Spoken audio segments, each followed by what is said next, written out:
चर्चा की कड़ी में वो ऐसे शख्सियत जो किसी भी व्यक्ति का परिचय का मोहताज नहीं है, और जहां तक सूचना है कि 46 वर्षों से संघर्ष कर आज संयुक्त परिवार का बात को मानते हुए इस संगठन में उपस्थिति दिया है।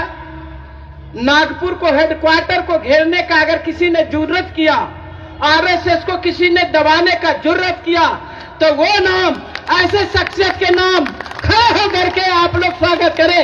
श्रीमान बामन मेश्राम जी का स्वागत है और आप सभी को रूबरू करने के लिए माननीय बामन मेश्राम साहब से स्वागत करिए।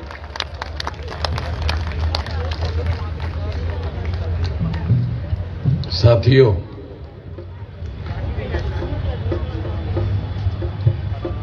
आज न्याय अधिकार महासम्मेलन का 6 और 7 दिसंबर को तमाम संगठनों के कार्यकर्ताओं के द्वारा इकट्ठा आकर आयोजन किया गया है। तमाम संगठन के कर्ता धर्ता मंच पर उपस्थित है। बहुत खुशी की बात है। सभी लोगों को इस बात से खुशी होनी चाहिए कि जो लोग अलग अलग संगठन बनाकर समाज में लड़ाई लड़ रहे हैं, वो लोग सारे के सारे इकट्ठा होकर न्याय का अधिकार हासिल करने के लिए यहां मंच पर उपस्थित है। साथियों, मैं बहुत लंबी बात कहने के लिए आपके बीच में नहीं आया हूं। मैं 2-3 बातें ही आप लोगों के बीच में कहना चाहूंगा। तमाम बुद्धिमान लोगों ने और बहुत अनुभवी लोगों ने आप लोगों के सामने बहुत सारी बातें कही। मैं केवल 2-3 बातें ही आप लोगों के सामने रखना चाहता हूं। सबसे पहले तो हम लोगों को ये समझना बहुत जरूरी है कि इस देश में आजादी के नाम पर जो आंदोलन चलाया गया, आजादी का अमृत महोत्सव इस देश में मनाया जा रहा है और हमारी महत्वपूर्ण समस्याओं का कोई समाधान नहीं हुआ।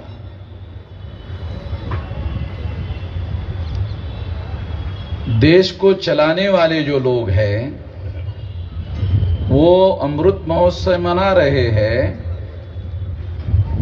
मगर हम लोगों को इसके बारे में सोचना चाहिए, विचार करना चाहिए कि आजादी को हासिल करके 75 साल हो गए, मगर हमारी सामाजिक, आर्थिक, राजनीतिक समस्याओं का कोई समाधान हुआ नहीं।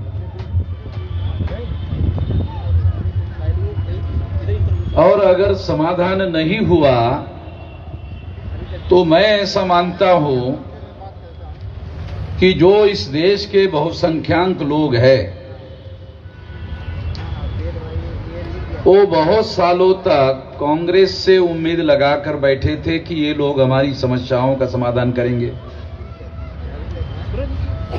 इसीलिए वर्षों से उनको वोट देते रहे। उनसे उनकी उम्मीदें पूरी नहीं हुई तो फिर उन लोगों ने बीजेपी का दामन पकड़ लिया और सेंट्रल में अभी बीजेपी की लगातार 8 साल से सरकार चल रही है और किसी समस्या का हमारा जो बहुसंख्यक समाज है उसका समाधान होता हुआ दिखाई नहीं दे रहा है। अगर होता तो फिर ये न्याय अधिकार सम्मेलन को आयोजित करने की जरूरत नहीं थी। ये न्याय अधिकार सम्मेलन इसलिए आयोजित हुआ या किया गया तमाम संगठनों के लोगों ने, क्योंकि ये उम्मीद उन लोगों से भी पूरी नहीं हुई। तो मैं इस संदर्भ में बात आप लोगों को बताना चाहता हूं कि जो लोग सदियों से इस देश में अन्याय करने वाली व्यवस्था को बनाकर चला रहे हैं, उन लोगों के द्वारा बनाए गए संगठन को हमारे लोगों ने साथ सहयोग दिया। शेड्यूल कास्ट के लगभग उस अन्याय करने वाले समाज ने 1703 टुकड़े किए। शेड्यूल कास्ट की 1703 जातियां है देश में, आदिवासियों के 801 टुकड़े हैं और पिछड़े वर्ग के 3743 टुकड़े हैं मंडल कमीशन के अनुसार। ये तीनों मिलाकर 6247 जाति के टुकड़े हैं। उन्हीं लोगों ने किए हजारों सालों से हम लोगों के। जिन लोगों ने हमारे 6247 टुकड़े किए, उन्हीं लोगों से हम लोगों ने उम्मीदें पाली थी कि ये लोग हमारी समस्याओं का समाधान करेंगे, और इसीलिए हमारे लोगों ने कांग्रेस का साथ दिया। फिर वही लोग बीजेपी का साथ देते रहे, उनसे भी उम्मीद पूरी नहीं हुई। अन्याय करने वाले समाज ने एक पिछड़े वर्ग के आदमी को, एक ओबीसी के आदमी को, नरेंद्र मोदी को प्रधानमंत्री के तौर पर नॉमिनेट किया। मैं नहीं मानता कि नरेंद्र मोदी रियल रिप्रेजेंटेटिव है। ये हमारे समाज का रियल रिप्रेजेंटेटिव नहीं है। ये आरएसएस के ब्राह्मणों के द्वारा नॉमिनेटेड है। तो हमारे बहुत सारे पढ़े लिखे लोगों को, मैं अनपढ़ों को नहीं कह रहा हूं, कि अभी तक नॉमिनेटेड रिप्रेजेंटेशन भी समझ में नहीं आता। पढ़े लिखे लोगों को समझ में नहीं आता नॉमिनेटेड रिप्रेजेंटेशन क्या है। जो लड़ाई बाबा साहब अम्बेडकर ने 1932 में रियल रिप्रेजेंटेशन और नॉमिनेटेड रिप्रेजेंटेशन के बीच में, गांधी जी के बीच में और बाबा साहब अम्बेडकर के बीच में लड़ाई हुई।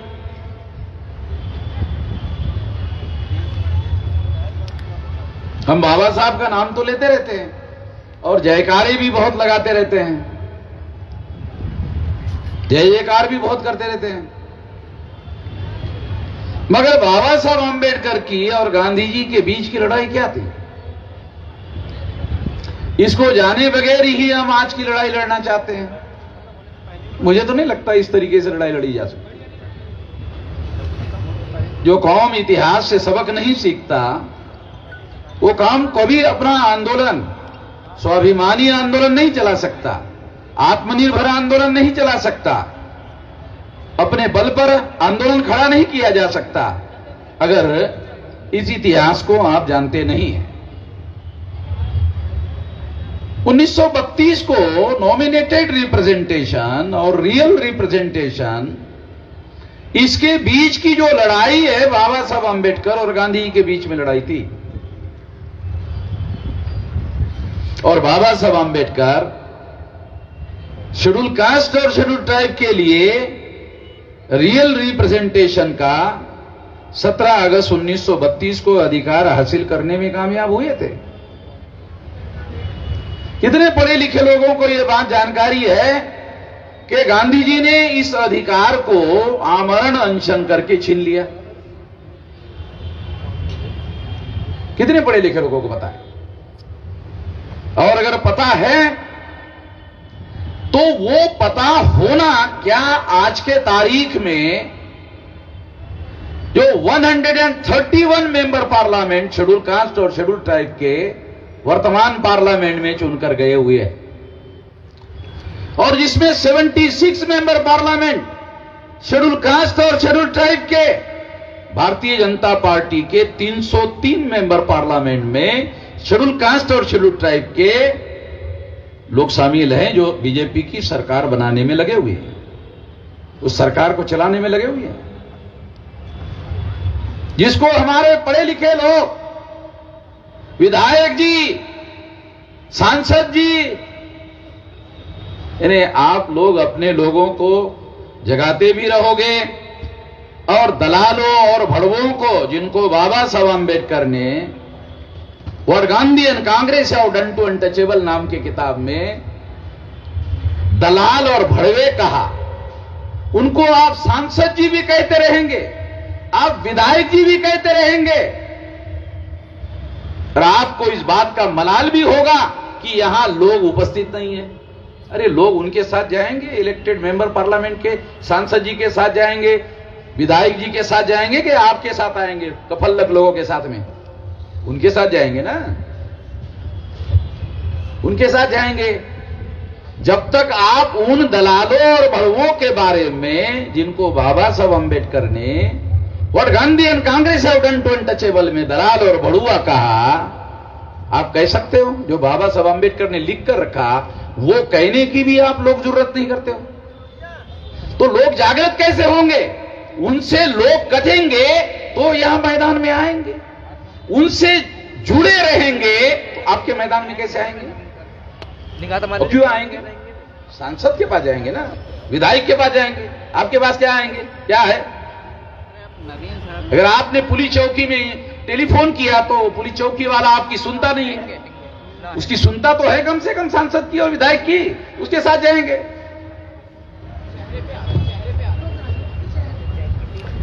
तो आपको ये इतिहास लोगों को बताना पड़ेगा। यही वजह है जिसकी वजह से हम लोग सारे देश भर में ये कह रहे हैं कि आजादी का आंदोलन नहीं था। यदि आजादी के आंदोलन का नायक हमारे लोगों को आने वाले आजादी में और आने वाले लोकतंत्र में रियल रिप्रेजेंटेशन का अधिकार देने के लिए तैयार नहीं है, उसके विरोध में आमरण अनशन करने के लिए तैयार है, उसको आप लोगों ने आजादी के आंदोलन का नायक माना।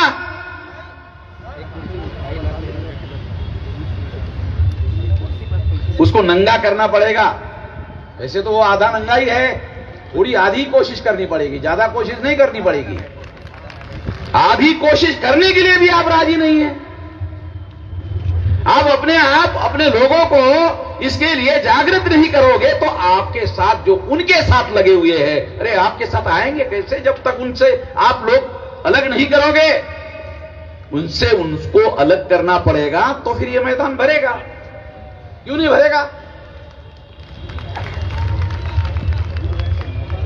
ये मैदान कि मैंने अधिकारियों को पूछा भाई कितने भर सकते हैं, तो आधा ही रख दिया, अभी तो ये तो पूरा रखा ही नहीं। मैंने अभी आते आते पूछा, अरे ये तो मैं अभी बुक करने वाला था ये पूरा भरने के लिए, अभी मैं दूसरा कार्यक्रम यहाँ पूरा, तो मैंने कहा तो साला आधा ही रह गया।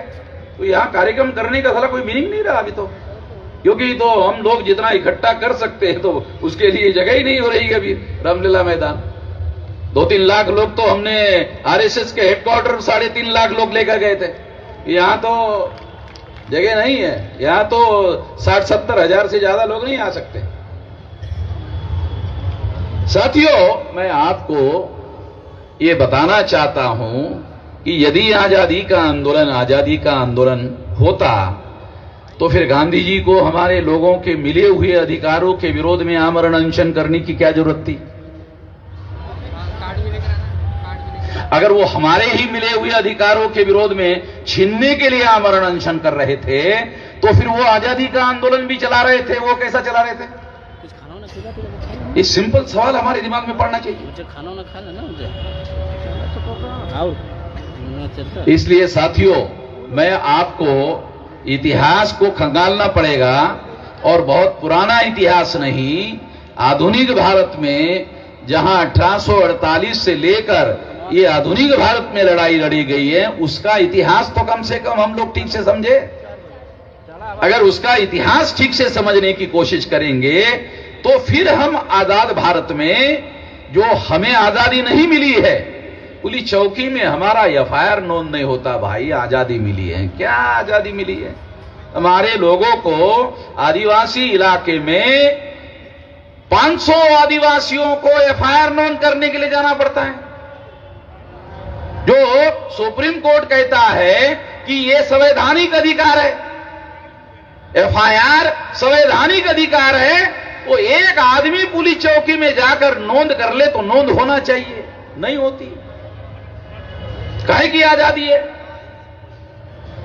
इसको आजादी कहा जा सकता है?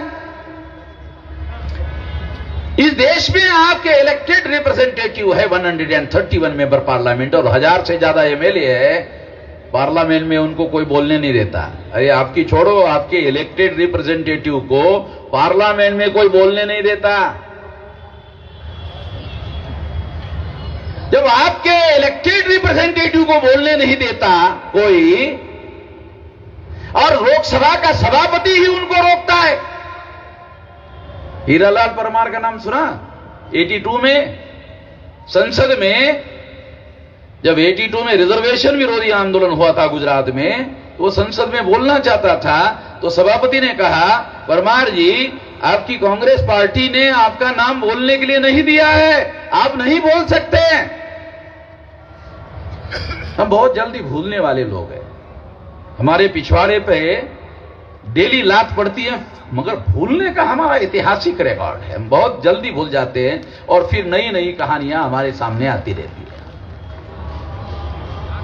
साथियों, एक तो ये बात हम लोगों को, ये जो 1848 से लेकर 1956 तक का जो आधुनिक भारत का इतिहास है, अगर उसे ही ठीक से समझ लो, बहुत पुराना 2-3 हजार साल का छोड़ो, ये भी अगर इतिहास ठीक से समझ लो और समझकर उसके सबक लेकर अगर आप अपने लोगों को जगाने का काम करो, तो लाखों लोग ये मैदान पर इकट्ठा हो सकते हैं। क्यों नहीं हो सकते?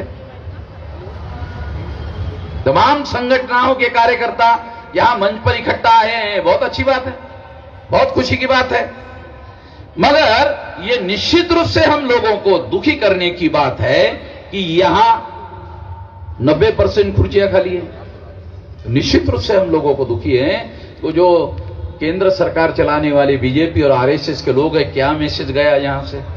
बहुत गलत मैसेज गया, बहुत दुखी करने वाला मैसेज गया।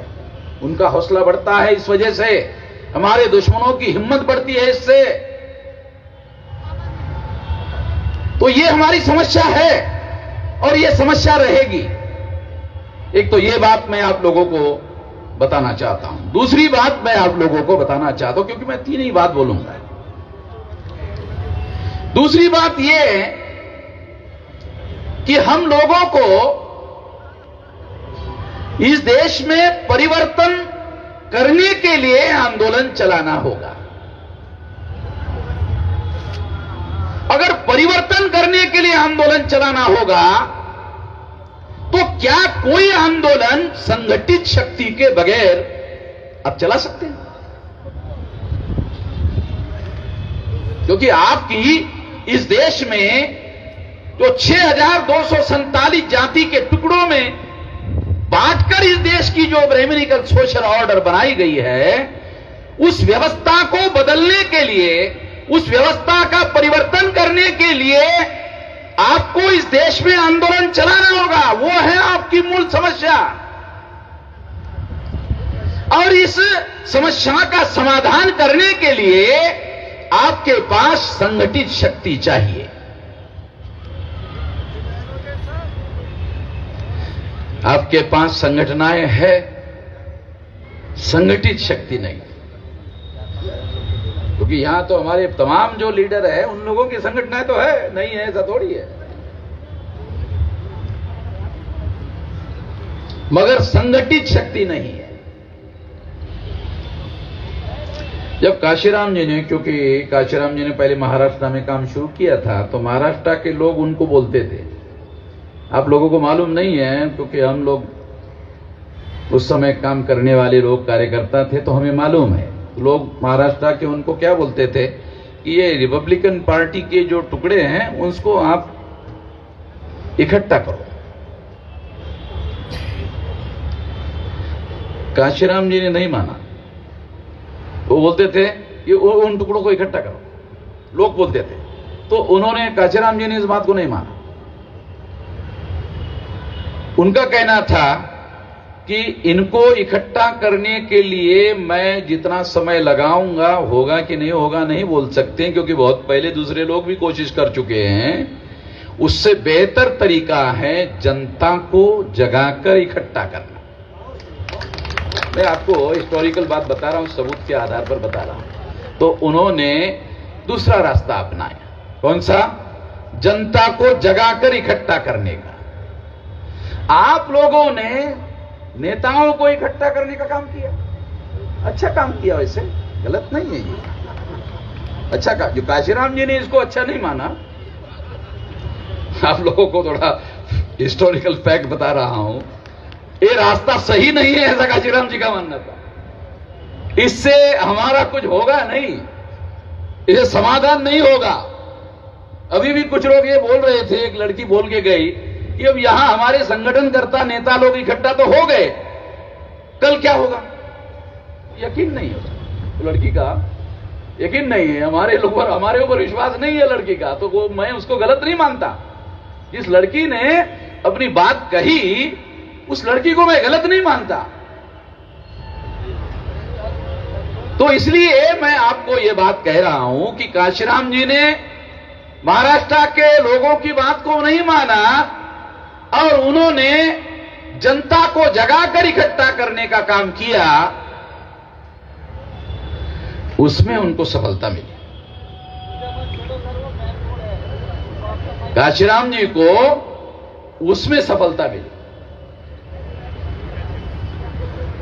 अगर काशीराम जी को सफलता मिली तो मुझे लगता है कि ये सफलता हासिल करने वाला रास्ता है, इसको दूसरे लोग भी अपनाकर सफल हो सकते हैं।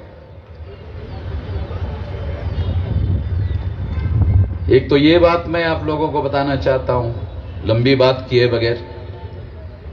तीसरी बात, ये तीसरी कहकर समाप्त करना चाहता हूं।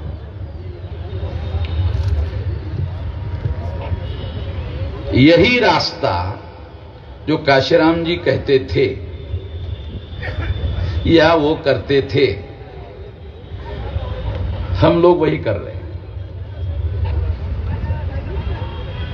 हम लोग वही कर रहे हैं और आज 31 राज्यों में, 567 जिलों में और 4000 से ज्यादा तहसीलों में और 1.5 लाख से ज्यादा गांवों में, 22,000 से ज्यादा ब्लॉक में हमारा संगठन फैला हुआ है, जिसके लिए मैं 18 साल 3-4 महीने की मेरी उम्र थी, तब से लगा हुआ हूं। अभी मेरी 65 साल की उम्र पूरी हो गई है। तो इसमें हमने इतना लंबा समय, लगभग 5 दशक संगठन निर्माण करने के लिए लगाया। आप लोगों ने केवल इतना ही देखा और सुना कि 3.5 लाख लोग आरएसएस के हेडक्वार्टर पर गए थे, इतना ही आपने देखा और सुना। आपको यह मालूम नहीं कि ये यकायक कैसे हो गया। तो यकायक नहीं हुआ, इसके पीछे 5 दशक की लंबी जद्दोजहद है और इतना बड़ा संगठित शक्ति का निर्माण हम लोगों ने किया, जो काशीराम जी ने रास्ता बताया। और बाबा साहब आंबेडकर का जय जयकार किए बगैर, क्योंकि हम लोग जय जयकार बहुत ज्यादा करते हैं और जय भीम जो है बहुत, आजकल तो जय भीम जो है ज्यादा जोर से बोलने का भी एक नया रिवाज आ गया है। मतलब धीरे से बोलने के बजाय ज्यादा जोर से। एक दूसरा एक नया रिवाज आ गया, कौन सा? जय जय जय जय जय जय जय जय जय भीम। ये भी एक नया रिवाज आया। मैं दोनों में से कोई भी नहीं करता, दोनों में से एक भी काम नहीं करता। मैं यहां ऐलानिया बोल रहा हूं, ये बोलने के लिए थोड़ा सुनने वाले लोगों को अच्छा नहीं लगता, मगर फिर भी मैं यही जोखिम और खतरा लेकर भी बोलते रहता हूं। क्यों? क्योंकि मैं एक कैडर बेस्ड ऑर्गेनाइजेशन बनाता हूं, चलाता हूं और हमारे समाज को अगर आप बदलने का काम करना चाहते हो तो केवल मात्र एक विकल्प है कि आपको अपने समाज को संगठित करने के लिए केडर बेस ऑर्गेनाइजेशन बनाना पड़ेगा। आप आरएसएस के विरोध में बोलते रहते हो, भाषण देते रहते हो, उनको कोई फर्क नहीं पड़ता। क्यों? तो केडर बेस ऑर्गेनाइजेशन है, कम्युनिस्टों का केडर बेस ऑर्गेनाइजेशन है, तो आरएसएस पर कोई असर नहीं पड़ता। आरएसएस को असर पड़ता है जब आपका कोई राष्ट्रीय स्तर का कैडर बेस ऑर्गेनाइजेशन हो और हर जिले में एससी एसटी ओबीसी के लोग, कोई वैचारिक सवाल होता है तो जिले में ही जवाब देने का काम करे, तहसील में ही जवाब देने का काम करे। यहां रामलीला मैदान में आकर जवाब देने के बजाय वही तहसील में और जिले में ही जवाब देने का काम करे, तब तो आप लोगों को बचाने का काम कर सकते हो, तब तो आप संविधान को बचाने का काम कर सकते हो। एक बहुजन समाज पार्टी का एमएलए आगरा का बहुजन समाज पार्टी छोड़कर बीजेपी गया, उसने आकर बताया कि वहां चर्चा चलती है कि ये वामसेव के लोग अगर नहीं होते तो अभी तक तो हमने संविधान बदल दिया होता। वो एमएलए वहां आगरा का बीएसपी छोड़कर गया बीजेपी में, तो वहां मीटिंग में चर्चा होती है तो उसने आकर बताया, तो हमारे लोग उसके पास चंदा मांगने के लिए गए थे, तो है नहीं आपको चंदा नहीं देंगे। जब वहां संविधान बदलने की बात के रेफरेंस में वामसेव का नाम आया और कहा कि वामसेव नहीं होता ना तो अब तक तो बदल दिया होता, वो वापस आकर टेलीफोन किया हमारे लोगों को कि जरा आ जाओ, तो कहा क्यों? वो चंदा लेके जाओ। चंदा मांगने के लिए गए तो दिया नहीं। जब उसने अंदर जाके बीजेपी वालों से सुना ना, तब जाकर हमारे आदमी की अकल जो है, ये कौन लड़ रहा है, मैं आपको बताना चाहता हूं, समझाना चाहता हूं कि हमारे समाज की लड़ाई अगर आप वास्तव में लड़ना चाहते हो और बदलना चाहते हो और यहां आकर केवल भाषण नहीं करना चाहते हो, यहां बहुत जोर जोर से अगर मान लो आप भाषण कर लोगे और ये समझ लोगे कि इससे आपका दुश्मन डर जाएगा, आपका दुश्मन पर प्रभाव पड़ेगा, इससे कुछ नहीं होने वाला। बहुत ज्यादा ताकत और बहुत ज्यादा शक्तिशाली लोग हैं और कांग्रेस वाले बीजेपी के विरोध में, बीजेपी वाले कांग्रेस के विरोध में ये बोलते रहेंगे, मगर संसद में गले भी मिलते रहेंगे, संसद में गले भी मिलते रहेंगे। राहुल गांधी को आपने, नरेंद्र मोदी को संसद में गले मिलते हुए देखा होगा, देखा है। नहीं देखा होगा तो अभी भी यूट्यूब पर अवेलेबल है, देख लेना थोड़ा सा घूम घाम करके। तो मैं आपको यह बताना चाहता हूं कि आपको अपने समाज को परिवर्तन के दिशा में अगर लेके जाना है और व्यवस्था अरे सारे देश भर में फैली हुई है गैर बराबरी की, अन्याय करने वाली गैर बराबरी की व्यवस्था फैली हुई है, तो आपके पास राष्ट्रव्यापी संगठन चाहिए और उस संगठन की संगठन शक्ति चाहिए। उसके आधार पर आप बदलाव का, उसके आधार पर आप परिवर्तन का काम कर सकते हो। यहां भाषण करके बदलाव हो जाएगा, मुझे नहीं लगता कि ऐसा हो सकता है। मुझे इस पर यकीन नहीं है, मुझे इस पर विश्वास नहीं है। भाषण करना गलत है ये नहीं कह रहा हूं, भाषण करना गलत है ये नहीं कह रहा हूं, तो आप लोगों का मिसअंडरस्टैंडिंग हो जाएगा कि भाषण करना ही गलत। नहीं, मैं ये नहीं कह रहा हूं, मैं कह रहा हूं संगठन शक्ति के बगैर भाषण करना, इसका कोई रिजल्ट नहीं निकलेगा। आपके पास संगठन शक्ति चाहिए, फिर उन लोगों के सामने अगर कोई वैचारिक एजेंडा आप रखते हो तो वो लोग गांव गांव तक लेके जाएंगे। अगर ऐसा आपके पास संगठन शक्ति नहीं है तो लोग यहां सुनेंगे और फिर अपने अपने घर चले जाएंगे। वो लोग प्रचारक बनने चाहिए आपके विचारधारा के, और वो गांव गांव में बात को फैलाने वाले होने चाहिए, तब तो ये काम आगे बढ़ सकता है। ऐसा करना होगा। ये तीसरी बात मैं आप लोगों को कह रहा हूं।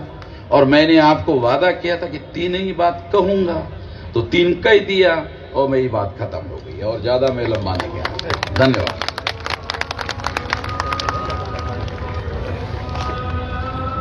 बहुत बहुत धन्यवाद सर आपका। अब मैं अगले वक्ता के रूप में